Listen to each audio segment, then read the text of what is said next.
Assalamualaikum warahmatullahi wabarakatuh. Salam sejahtera untuk kita semuanya. Jumpa lagi teman-teman, masih di channel kita semuanya, channel Barfil. Semoga kesehatan, keselamatan, dan juga kelancaran rezeki senantiasa tercurah dan terlimpah untuk kita semuanya.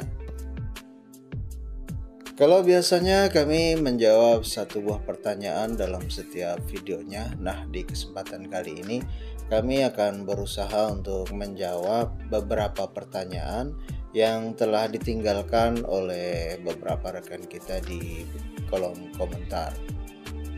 Jawaban yang akan kami sampaikan ini tentu saja berdasarkan hasil pengalaman pribadi atau yang biasa kami lakukan di kandang kami, atau yang bisa saja itu hasil sharing kami dengan beberapa rekan sesama penghobi yang ada di sekitar kami. Dan jikalau nanti ada perbedaan atau teman-teman memiliki metode ataupun cara yang lebih simpel dan juga lebih baik, silahkan teman-teman bisa sharing jawaban teman-teman semuanya di dalam kolom komentar.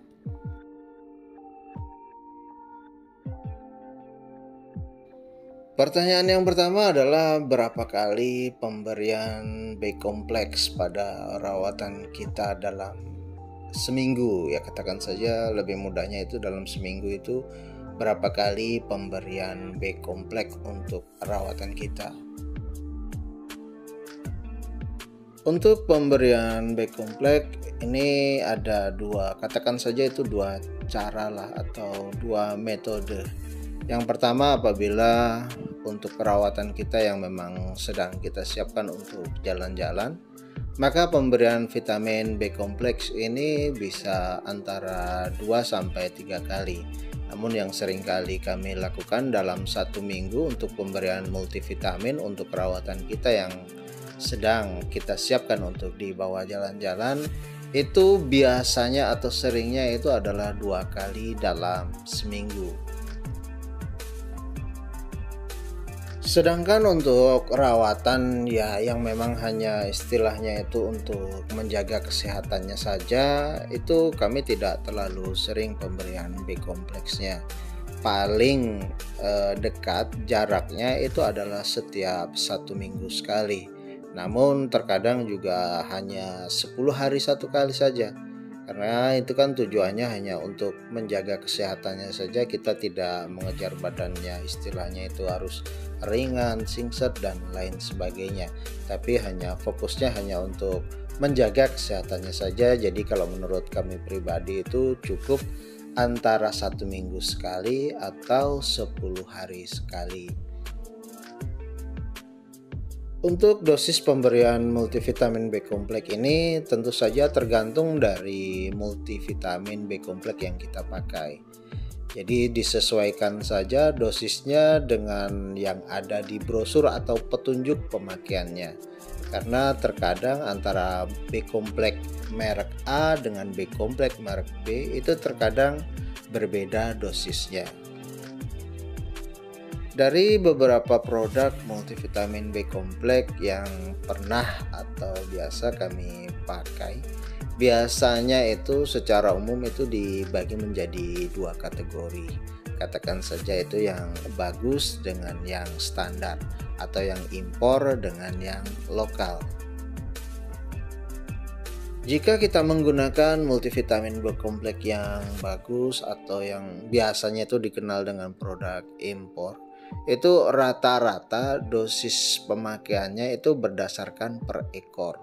Dan biasanya untuk yang multivitamin B kompleks yang impor ini secara umum itu antara 0,2 sampai 0,5 mili untuk setiap ekornya. Sedangkan untuk multivitamin B kompleks yang produk lokal atau yang standar itu biasanya dosisnya itu berdasarkan pada berat badannya, dan secara umum dosisnya itu antara 0,2 mili sampai 0,25 mili per kilogram berat badan.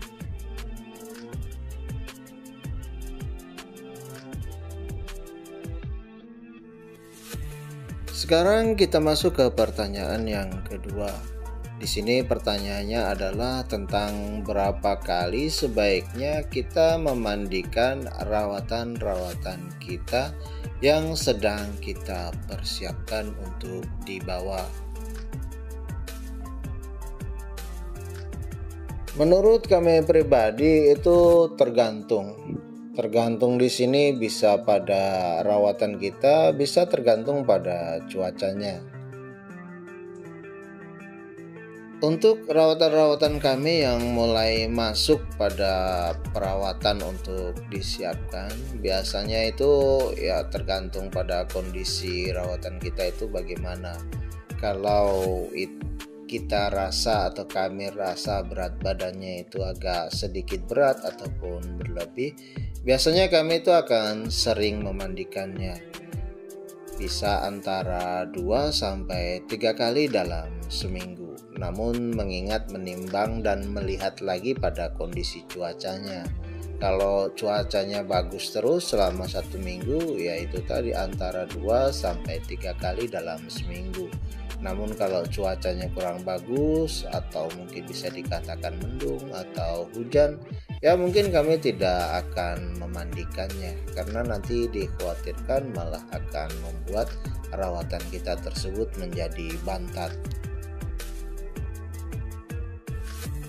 Kalau badan rawatan kami itu sudah ideal, sudah pas, sudah bagus, biasanya kami memandikannya itu ya hanya 3 hari sekali saja. Atau kalau memang sudah saatnya tiba untuk dibawa, itu biasanya mandi terakhirnya kami melakukannya itu antara H-5 ataupun kalau dekat-dekatnya paling dekat itu adalah di H-3 sebelum dibawa jalan.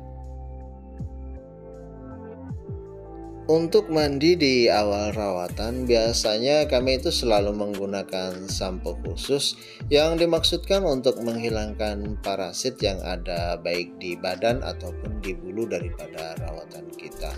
Selain itu juga sampo khusus ini dimaksudkan untuk mengurangi kandungan lemak yang ada pada bulu rawatan kita, sehingga rawatan kita itu nafasnya menjadi lebih bagus dan juga tidak mudah kepanasan.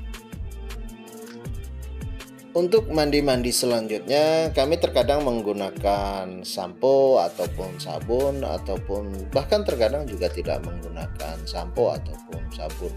Namun terkhusus untuk mandi yang terakhir, bisa di H-5 ataupun di H-3 sebelum dibawa jalan, kami biasa selalu menggunakan air rebusan serai dalam keadaan hangat-hangat kuku untuk memandikan daripada rawatan kami.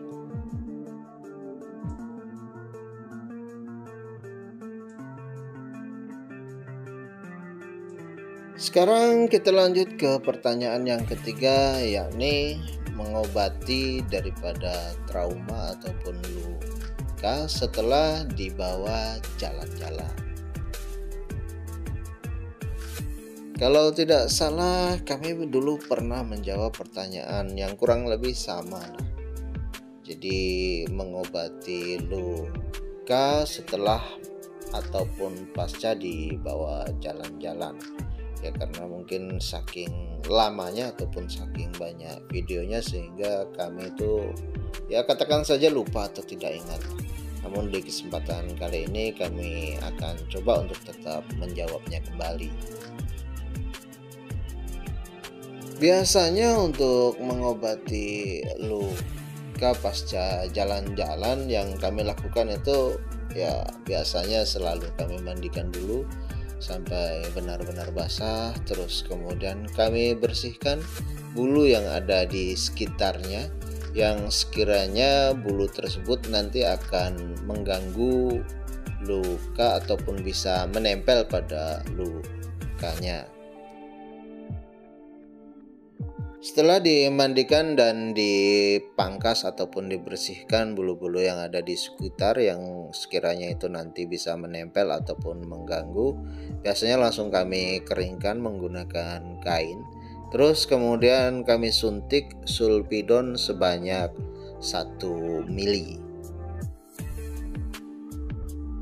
Setelah itu dibersihkan lukanya menggunakan air infus sampai benar-benar bersih atau sampai tidak ada kotoran atau apapun itu yang masih menempel ataupun tertinggal di dalam. Karena kalau tidak kita bersihkan sampai benar-benar bersih, nanti malah bisa menyebabkan dugal. Kalau udah dugal itu nanti malah bikin repot lagi. Jadi harus kita ulangi lagi perawatannya dari awal. Jadi lebih baik sekaligus kita bersihkan sampai benar-benar bersih. Setelah dipastikan benar-benar bersih, kita bisa menjahitnya kalau memang itu diperlukan, atau jika memang tidak perlu diperlukan ya tidak perlu untuk kita jahit. Setelah itu, setelah kita jahit atau jika memang tidak perlu, kita berikan atau kita oleskan betadine yang memang khusus untuk luka. Setelah semuanya selesai dilakukan, untuk yang langkah terakhir biasanya kami itu selalu memberikan antibiotik. Untuk hari pertama biasanya kami itu selalu memberikan 1 tablet amoxicillin. Itu biasanya di hari pertama ataupun sampai hari kedua ataupun ketiga, tergantung daripada kondisi rawatan kita. Jika kondisinya biasa-biasa saja atau ya katakan saja tidak terlalu mengkhawatirkan, biasanya cukup setengah saja. Namun kalau kondisinya agak lumayan mengkhawatirkan, biasanya kami akan memberikan full 1 tablet amoxicillin selama 3 hari berturut-turut, di pagi hari dan di sore hari.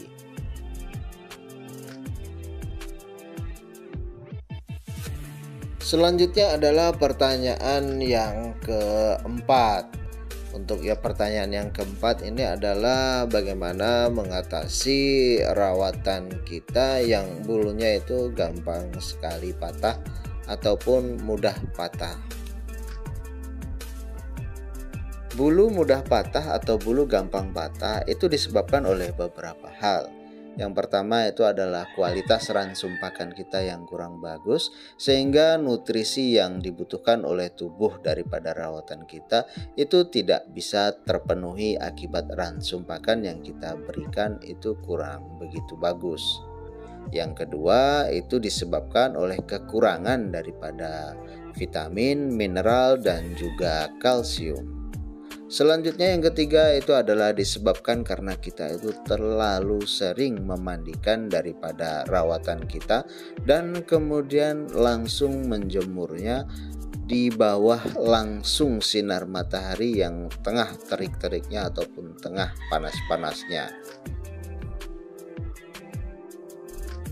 Solusinya yang pertama ya tentu saja kita harus memperbaiki kualitas ransum pakan yang kita berikan pada rawatan kita, agar nutrisi yang dibutuhkan oleh tubuhnya itu bisa terpenuhi atau bisa didapat dari ransum pakan yang kita berikan.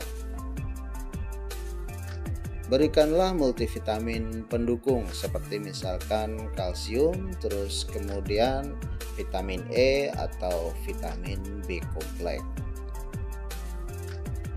Yang berikutnya, hindari terlalu sering memandikan kemudian langsung menjemurnya di bawah sinar matahari langsung yang tengah terik-teriknya ataupun tengah panas-panasnya. Saat memandikan, terutama yang mandi rutin yang tidak menggunakan sampo khusus untuk menghilangkan parasit ataupun kutu, sebaiknya kita itu menghindari secara langsung untuk membasahkan terutama pada bagian bulu sayap dan juga bulu ekornya. Untuk bagian sayap atau bulu sayap, kita cukup menyisir atau mengelap pada bagian ketiak dalamnya saja. Terus kemudian untuk bulu ekornya kita bisa membasahi ataupun mengelap pada bagian pangkal bawahnya saja. Jadi tidak perlu bulu sayapnya itu secara langsung kita lap ataupun kita basahi. Oke, demikianlah yang dapat kami sampaikan di kesempatan kali ini. Kurang lebihnya kami mohon maaf yang sebesar-besarnya. Wassalamualaikum warahmatullahi wabarakatuh. Salam sejahtera untuk kita semuanya dan terima kasih.